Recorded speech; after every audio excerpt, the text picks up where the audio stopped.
الحمدللہ رب العالمین والصلاة والسلام علی سید المرسلین اما بعد فاعوذ باللہ من الشیطان الرجیم بسم اللہ الرحمن الرحیم۔ ہماری کسی بھی ویڈیو میں کوئی بھی ایک لفظ بھی آپ ایسا نہ پائیں گے جو اللہ تعالیٰ کے حکم اور اس کے نبی اکرم صلی اللہ علیہ وآلہ وسلم کی تعلیمات سے ہٹ کر ہو۔ آپ سے گزارش ہے ہماری ویڈیوز کو آگے شیئر کریں، ہو سکتا ہے یہ عمل آپ کی اور ہماری نجات کا سبب بنے، اور ہماری ویڈیوز کو آخر تک دھیان سے سنیں، یقیناً آپ کی زندگی بدل جائے گی۔ حضور اقدس صلی اللہ علیہ وآلہ وسلم کا نسب شریف والد ماجد کی طرف سے یہ ہے۔ حضرت محمد صلی اللہ علیہ وآلہ وسلم بن عبداللہ بن عبد المطلب بن ہاشم بن عبد مناف بن قصہ بن کلاب بن مرہ بن کعب بن لؤی بن غالب بن فہر بن مالک بن نضر بن کنانہ بن خزیمہ بن مدرکہ بن الیاس بن مزر بن نزار بن ماد بن عدنان، اور والدہ ماجدہ کی طرف سے حضور صلی اللہ علیہ وآلہ وسلم کا شجرہ نسب یہ ہے۔ حضرت محمد صلی اللہ علیہ وآلہ وسلم بن آمنہ بنت وہب بن عبد بن عبد مناف بن زہرہ بن کلاب بن مرہ۔ حضور اکرم صلی اللہ علیہ وآلہ وسلم کے والدین کا نسب نامہ کلاب بن مرہ پر مل جاتا ہے، اور آگے چل کر دونوں سلسلے ایک ہو جاتے ہیں۔ عدنان تک آپ کا نسب نامہ صحیح سندوں کے ساتھ باتفاق مورخین ثابت ہے۔ اس کے بعد ناموں میں بہت کچھ اختلاف ہے، اور حضور صلی اللہ علیہ وآلہ وسلم جب بھی اپنا نسب نامہ بیان فرماتے تھے تو عدنان ہی تک ذکر فرماتے تھے، مگر اس پر تمام مورخین کا اتفاق ہے کہ عدنان حضرت اسماعیل علیہ السلام کی اولاد میں سے ہیں، اور حضرت اسماعیل علیہ السلام حضرت ابراہیم خلیل اللہ علیہ السلام کے فرزند ہیں۔ حضور اکرم صلی اللہ علیہ وآلہ وسلم کا خاندان و نسب نجابت و شرافت میں تمام دنیا کے خاندانوں سے اشرف و اعلیٰ ہے، اور یہ وہ حقیقت ہے کہ آپ صلی اللہ علیہ وآلہ وسلم کے بدترین دشمن کفار مکہ بھی کبھی اس کا انکار نہ کر سکے۔ چنانچہ حضرت ابو سفیان نے جب وہ کفر کی حالت میں تھے، بادشاہ روم ہرقل کے بحر دربار میں اس حقیقت کا اقرار کیا کہ نبی صلی اللہ علیہ وآلہ وسلم عالی خاندان ہیں، حالانکہ اس وقت وہ آپ صلی اللہ علیہ وآلہ وسلم کے بدترین دشمن تھے، اور چاہتے تھے کہ اگر ذرا بھی کوئی گنجائش ملے تو آپ صلی اللہ علیہ وآلہ وسلم کی ذات پاک پر کوئی عیب لگا کر بادشاہ روم کی نظروں سے آپ کا وقار گرا دوں۔ مسلم شریف کی روایت میں ہے کہ اللہ تعالیٰ نے حضرت اسماعیل علیہ السلام کی اولاد میں سے کنانہ کو برگزیدہ بنایا، اور کنانہ میں سے قریش کو چنا، اور قریش میں سے بنی ہاشم کو منتخب فرمایا، اور بنی ہاشم میں سے مجھ کو چن لیا۔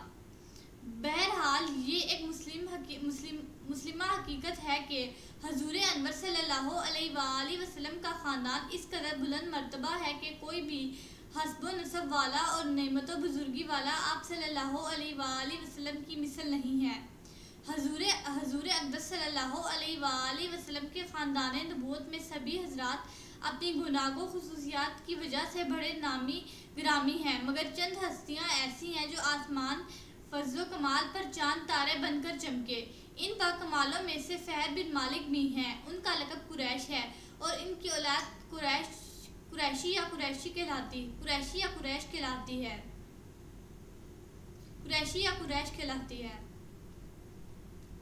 حضور اکرم صلی اللہ علیہ وآلہ وسلم کے پردادا ہاشم بڑی شان و شوکت کے مالک تھے۔ ان کا اصلی نام عمرو تھا۔ انتہائی بہادر، بے حد سخی اور اعلیٰ درجے کے مہمان نواز تھے۔ ایک سال عرب میں بہت سخت قحط پڑ گیا، اور لوگ دانے دانے کو محتاج ہو گئے، تو یہ ملک شام سے خشک روٹیاں خرید کر حج کے دنوں میں مکہ پہنچے، اور روٹیوں کا چورا کر کے اونٹ کے گوشت کے شوربے میں سرید بنا کر تمام حاجیوں کو خوب پیٹ بھر کر کھلایا۔ اس دن سے لوگ ان کو ہاشم کہنے لگے۔ چونکہ یہ عبد مناف کے سب لڑکوں میں بڑے اور باصلاحیت تھے، اس لیے عبد مناف کے بعد کعبہ کے متولی اور سجادہ نشین ہوئے۔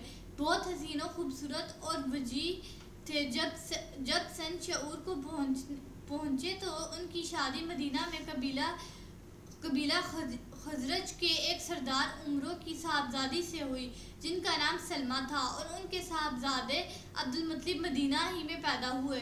چونکہ ہاشم 25 سال کی عمر پا کر ملک شام کے راستے میں بامقام غزہ انتقال کر گئے، اس لیے عبدالمطلب مدینہ ہی میں اپنے نانا کے گھر پر پلے بڑھے، اور جب 7 یا 8 سال کے ہو گئے تو مکہ آ کر اپنے خاندان والوں کے ساتھ رہنے لگے۔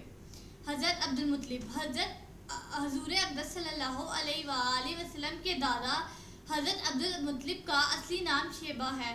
یہ بڑے ہی نیک نفس اور عابد و زاہد تھے۔ غار ہرا میں کھانا پانی ساتھ لے کر جاتے اور کئی دنوں تک لگاتار خدا تعالیٰ کی عبادت میں مصروف رہتے۔ رمضان شریف کے مہینے میں اکثر غار ہرا میں اعتکاف کیا کرتے تھے اور خدا تعالیٰ کے دھیان میں گوشہ نشین رہا کرتے تھے۔ رسول اللہ صلی اللہ علیہ وآلہ وسلم کا نور نبوت ان کی پیشانی میں چمکتا تھا اور ان کے بدن سے مشک کی خوشبو آتی تھی۔ اہل عرب خصوصاً قریش کو ان سے بڑی عقیدت تھی۔ مکہ والوں پر جب کوئی مصیبت آتی یا قحط پڑ جاتا تو لوگ عبدالمطلب کو ساتھ لے کر پہاڑ پر چڑھ جاتے اور بارگاہ خداوندی میں ان کو وسیلہ بنا کر دعا مانگتے تھے تو دعا مقبول ہو جاتی تھی۔ یہ لڑکیوں کو زندہ درگور کرنے سے لوگوں کو بڑی سختی کے ساتھ روکتے تھے اور چور کا ہاتھ کاٹ ڈالتے تھے۔ اپنے دسترخوان سے پرندوں کو بھی کھلایا کرتے تھے۔ شراب اور زنا کو حرام جانتے تھے اور عقیدہ کے لحاظ سے موحد تھے۔ زمزم شریف کا کنواں جو بالکل پٹ گیا تھا، آپ ہی نے اس کو نئے سرے سے کھدوا کر درست کیا اور لوگوں کو آب زمزم سے سیراب کیا۔ آپ بھی کعبہ کے متولی اور سجادہ نشین ہوئے۔ اصحاب فیل کا واقعہ آپ ہی کے وقت میں پیش آیا۔ 120 برس کی عمر میں آپ کی وفات ہوئی۔ بسم اللہ الرحمن الرحیم۔ صلی اللہ علی حبیبہ سیدنا محمد وآلہ وصحبہ وسلم۔ اس درود پاک کے بے شمار فوائد ہیں۔ اس درود پاک کو کثرت سے پڑھنے والے کو دین و دنیا میں کسی چیز کی کمی نہیں رہتی۔ سکون قلب کی دولت سے مالا مال ہو جاتا ہے، دشمن دوست بن جاتا ہے۔ اگر کوئی چاہے دل کی کدورت، کینہ، دل کا میل، بغض، حسد اور اخلاق رذیلہ دور ہو جائے تو اس درود پاک کو کثرت سے پڑھیں۔ سیرت النبی صلی اللہ علیہ وآلہ وسلم کا یہ سلسلہ جاری رہے گا۔ آپ صلی اللہ علیہ وآلہ وسلم کی حیات طیبہ کا ایک پہلو بیان کیا جائے گا۔ آپ سے گزارش ہے کہ ہماری اور اپنی بھلائی کے لیے ہماری ویڈیوز کو دیکھتے رہیے۔ اللہ تعالی ہمارا اور آپ کا حامی و ناصر ہو۔ شکریہ۔